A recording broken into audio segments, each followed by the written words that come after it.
মা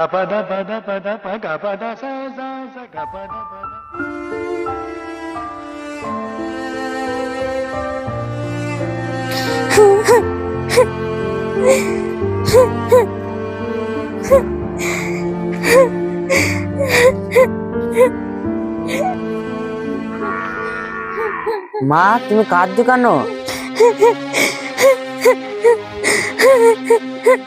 আমার স্বামী আমাকে ঘর থেকে বার করে দিয়েছে। মা তোমার কথাটা যে আমার বুকে লাগলো। মা তুমি কোথায় যাবা মা এখন? বাপের বাড়ি গেলে আমার মান সম্মান থাকবে না, যেদিকে দু চোখ যাবে সেদিকে চলে যাবো। মেয়েটা তো দারুণ, মেয়েটা কিন্তু আমার ছেলের পাশে ভালোই মানাবে। মেয়েটাকে তাহলে আমাদের বাড়ি নিয়ে যাওয়া হোক। হ্যাঁ মা, তাহলে তুমি আমার সাথে আমার বাড়ি চলো। আমার একটা ছেলে আছে, ছেলেটা খুবই সুন্দর দেখতে এবং খুব ভালো। তুমি যদি চাও তাহলে ওর সাথে তোমার বিয়ে দিয়ে দিতে পারবো। তাহলে তুমি আমার সাথে আমার বাড়ি চলো। চলো চলো মা, তাহলে আমার সাথে চলো। চলো না, আপনি কি আপনার বাড়িতে যাবো কেন? চলো মা চলো, আর যেতে লাভ নেই। না আমি যাবো না। শুনলাম তো তোমার 7 কিলোর মধ্যে 1 কিলোও নাই, তোমার বাড়িতে যাওয়ার রাস্তাও নেই। আপনি আমার কে হন? আপনি আমার সাথে যাবো কেন? আপনার ছেলেটাকে যদি না পছন্দ হয় তাহলে আপনি আবার চলে আসবেন এই ধারে। না আমি যাবো না। কেন? চলো আমার সাথে।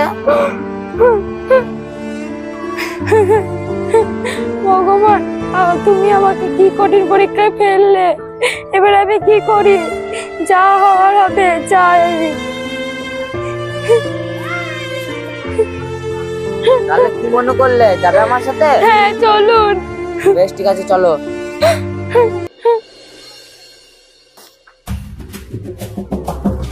বাবা তোর যে খালি ব্যাগ। আর বাবা বলিস না, তোর জন্য জিনিস আনতে গিয়ে আমার ব্যাগটা খালি হয়ে গেল। কি জিনিস? তুই বলছিলি না যে তোর বউ লাগবে, তখন তোর বউ এনেছি। হ্যাঁ হ্যাঁ বলিস কি রে বাবা, তুই আমার জন্য বউ এনেছিস? হ্যাঁ রে বাবা, তোর জন্য আমি বউ এনেছি। তুই আমার বুকে আয়, তোকে আমি একটা 750 দেবো। সত্যি বাবা? হ্যাঁ 750 দিবে? তুমি একটা কাজ করবে, তুমি তাড়াতাড়ি ভেতরে আসো, তুমি তাড়াতাড়ি ভেতরে আসো। আচ্ছা বিপদে বললাম বাবা, বাপ বেটা দুজনে এক, মাথায় তো ছাদ নেই, 2-3 দিন থেকে দেখি। যা বাবা যা, বৌমাকে নিয়ে আসবে যা।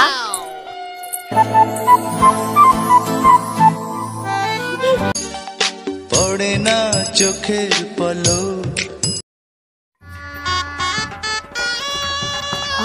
বউটা ভালো সুন্দর দেখতে। তোকে দিদি যাবে, তুই যেমন তাই করকা।